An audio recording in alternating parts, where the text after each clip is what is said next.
because you did the Rihanna the fashion show. I'm a man. I don't understand what they're called. The Savage Fenty Show, Volume 3. How was that? Was that like wild?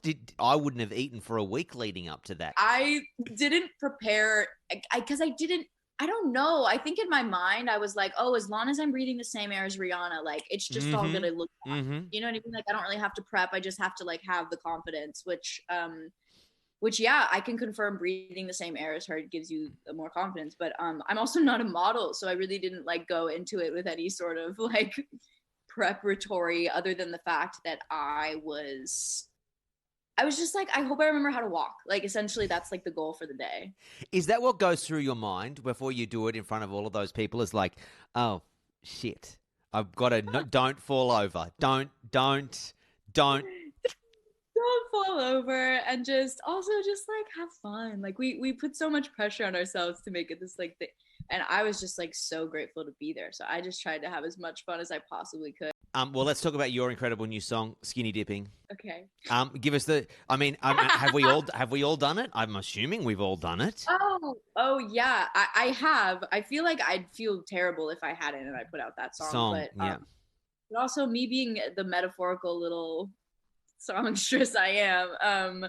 It's funny because I definitely have, and which is also what kind of it makes me a little bit able to connect with it a bit more. It's such a liberating thing, just a liberating feeling. And the song was supposed to just really reflect the ability to get to a place in your life where you can look back on so many things and so many situations that were good or bad and kind of see the beauty for them as exactly as they were, whether they were good or bad. And how freeing that is to like not hold resentment and just kind of accept that it's part of your story.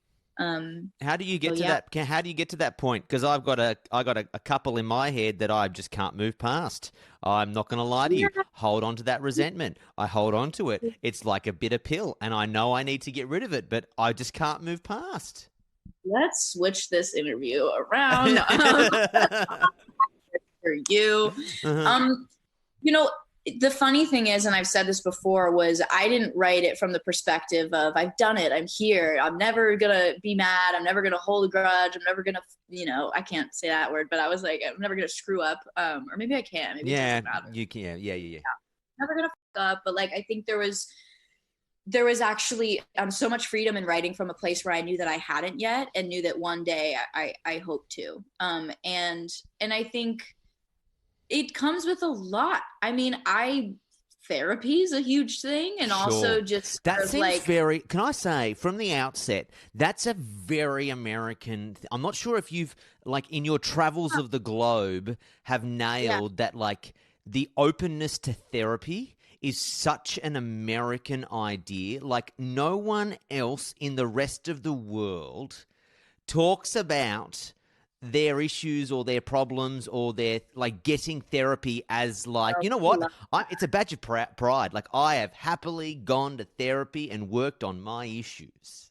Love that for us. We are proud about how messed up in the head, I guess we all are. And you also don't have to be messed up in the head to have therapy. I think that's like one of the biggest, stigmas around it. The thing I've worked out or understanding, correct me if I'm wrong, that we all need therapy and we're all messed up to some degree. If you don't, it's the level of denial that you're in. Slightly. I think there's also something refreshing about the fact that like, I've thought about this a lot in the ways of growing up, having friends, and like you start to like if you bottle up all your emotions, essentially, it's a problem for everybody else in your life. And then some of your friends don't really have the expertise or the emotional capacity to be able to handle some of those problems, and it's not their responsibility. It's your responsibility to take care of yourself and your mental state, which I'm still learning. But it's a process, and that's why I write songs. And I think there's really no right answer on how to like let go and not hold resentment, not hold grudges. I think it's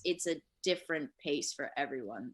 Life is a different pace for everyone, and sometimes it's by going on walks every day. Sometimes like people get really into working out. I'm not that person. That's just an example. But I mean, I think with time. You know what? I like to, and while we're being all Dr. Phil on this, I like to put it through the lens of, at the end of the day, you can only control your reaction or your response to any situation. So irrespective of who does you wrong or what's happened to you, or if you feel like you've been dealt a shitty hand, you can't change those things.